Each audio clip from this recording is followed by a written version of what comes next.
धन्यवाद। Thank you. श्रीमान Pramod Tiwari ji. Vice chairman साहब, बहुत बहुत धन्यवाद।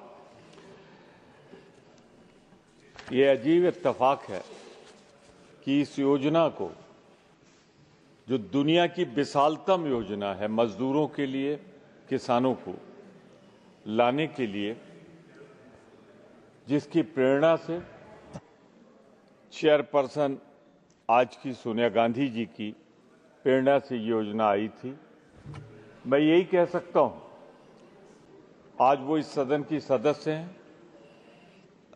स्वर्गीय मनमोहन सिंह जी प्रधानमंत्री के रूप में हम उन्हें श्रद्धा के साथ याद करते हुए कहना चाहते हैं कि आज दुनिया की जो सबसे बड़ी मजदूरों और किसानों को लाभ देने वाली योजना आप लाए थे, मौजूदा सरकार उसको बहुमत के बल पे बुलडोज कर रही है।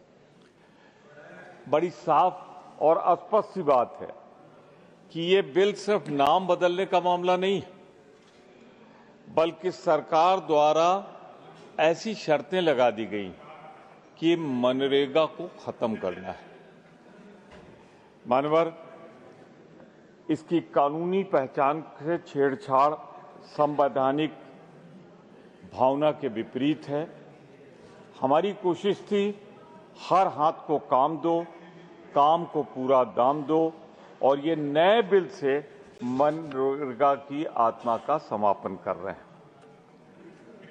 आज नहीं, नियत तभी से थी जब हमारे आदरणीय प्रधानमंत्री जी लोकसभा में बोले थे कि 60 साल की बाद गड्ढा खुदवाएंगे हम।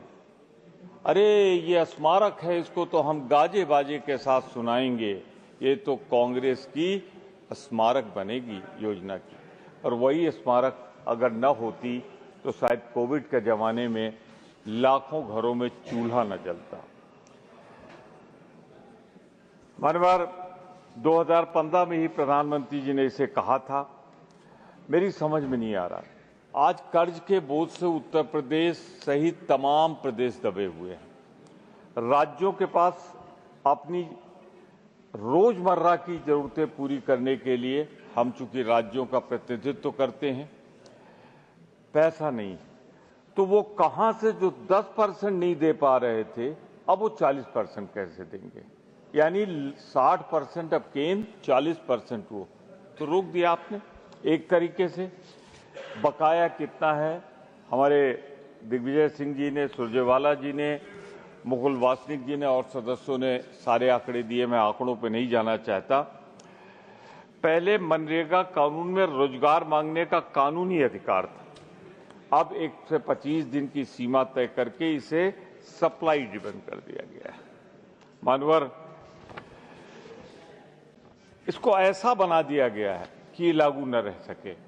मैं आपसे बहुत ही विनम्रतापूर्वक, विनयपूर्वक ये कहना चाहता हूं कि इसे राजनीतिक मुद्दा न बनाया जाए, बल्कि दुनिया की सबसे बड़ी किसान और मजदूर को लाभ देने वाली, हम सब जनप्रतिनिधि, बहुत से लोग सीधा चुनाव भी लड़ते रहे। उन क्षेत्रों में जहां कुछ नहीं हो पाता था, जिन गांवों में, जिन पूर्वों में, जिन मजरों में कुछ नहीं हो पाता था, इस योजना के आने के बाद वहां रास्ते बने, तालाब बने, तमाम ऐसी सिंचाई के साधन बने। खत्म हो जाएगा, फिर भी विचार कर लीजिए। मान्यवर, भुगतान कितना बकाया है वो एक बहुत लंबी कहानी है, लेकिन एक चीज मैं जरूर कहूंगा, बड़ी प्यारी से कहावत है, हमारे जब मुख्यमंत्री थे शिवराज सिंह जी मध्य प्रदेश में कहा करते थे, मुंह में राम बगल में छुरी। कल भी कहा। तो इसमें आप नया कानून तो लाए हैं राम का नाम लेके, पर आपकी छुरी जो है मजदूरों और किसानों पर चल रही है। राम के साथ भी छल किया है, कहीं ऐसा नहीं कि राम का नाम सीधा लाए। पढ़ लीजिए, विकसित भारत गारंटी फॉर रोजगार एंड आजीविका मिशन ग्रामीण, ग्रामीण, ग्रामीण। मान्यवर, पर ढिंढोरा राम का पीटा जा रहा है कि राम का नाम आया है।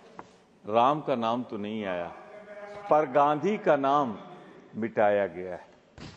ये एक ललक है इनके अंदर, एक भावना है इनके अंदर, एक विचार है इनके अंदर कि कैसे गांधी को समाप्त करो।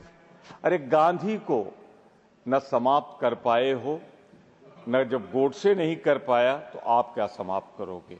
हाँ, गोडसे ने उन्हें गोली से मार के उनका शारीरिक अंत किया था। आज आपने कोशिश की है, असफल कोशिश की है गांधी को समाप्त करने की, गांधी के नाम को समाप्त करने की।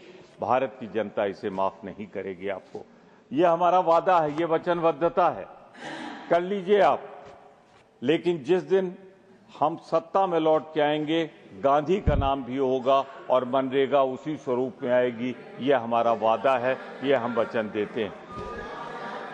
मानवर हर किसी को ये उम्मीद होती है, आने वाले दिन पर जब नहीं सोचता तो दिन आता है, एक न एक दिन ये आएगा और जिस दिन आएगा गांधी का नाम हम फिर लेकर आएंगे। ये हम आपके सामने कह रहे हैं।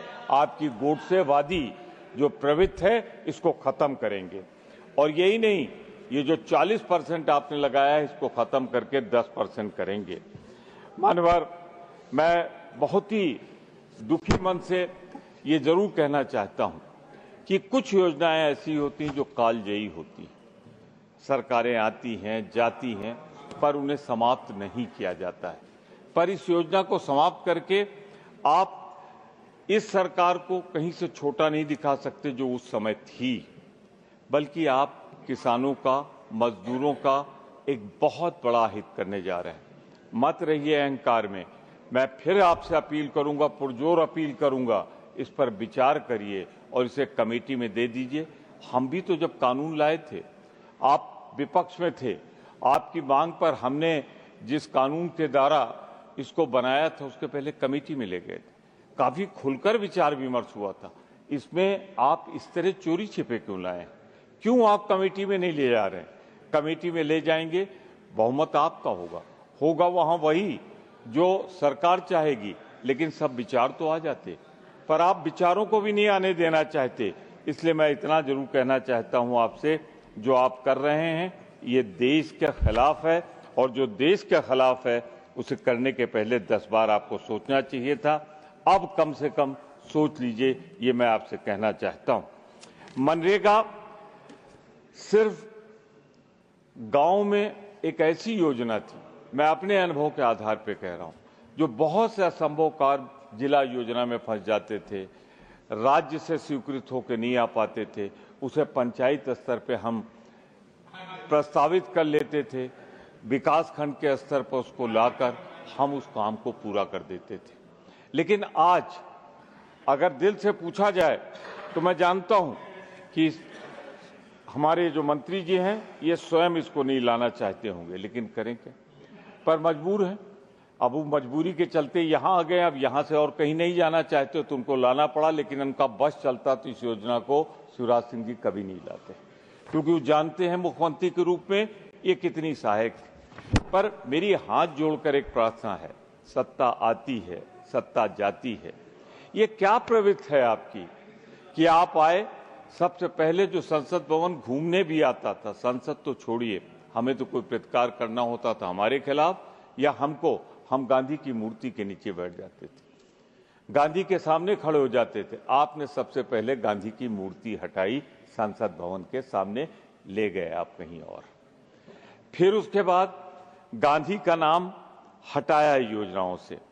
और तीसरा जो सबसे बड़ा काम किया, दुनिया की जो सबसे बड़ी योजना थी, ये भारत की नहीं, दुनिया की सबसे बड़ी योजना थी, उससे अगर आप गांधी का नाम हटाकर ये सोचते हैं इस देश में गांधी को समाप्त कर देंगे, युग में समाप्त कर देंगे, तो याद रखिएगा गांधी को न गोडसे समाप्त कर पाया है, न आप समाप्त कर पाएंगे। उसने शारीरिक रूप से उनको समाप्त किया था, आप वैचारिक रूप से समाप्त करना चाहते हैं, आप असफल रहेंगे।